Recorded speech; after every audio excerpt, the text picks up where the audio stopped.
ও বন্ধুরা, আসসালামু আলাইকুম। আজকে সকাল সকাল চলে আসলাম মাছ ধরার জন্যে।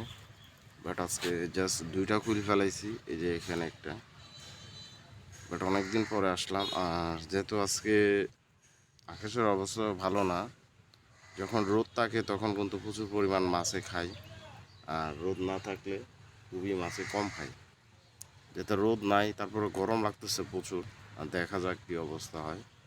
আর ভিডিওটা আপনারা শুরু থেকে শেষ পর্যন্ত দেখবেন, ইনশাল্লাহ অবশ্যই আপনাদের ভালো লাগবে। আর যারা নতুন তারা অবশ্যই আমার চ্যানেলটাকে সাবস্ক্রাইব করবেন, বেশি বেশি লাইক করবেন।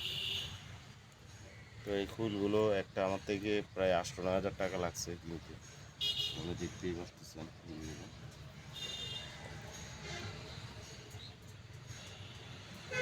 এটা আবার কম লাগছে, এটা আমার থেকে কিনতে লাগছে যে 4,500 টাকা। ওইটা একটু দামি বেশি, এটা কম দামি।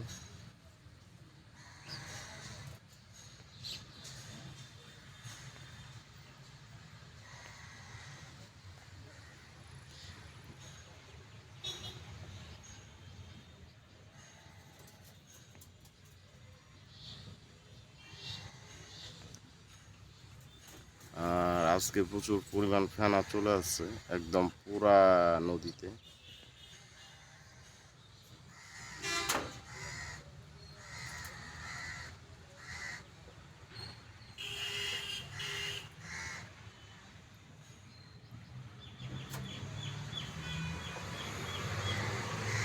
আর এখানে আমার জালটা রেডি আছে এই জায়গায়। আর ওইখানে মাছ রাখার জন্য ডুব জাল সব কিছু রেডি। আমার হাতের কাছে এই নেটটা রাখলাম, যাতে মাছ ধরার জন্য সব থেকে সুবিধা হয়।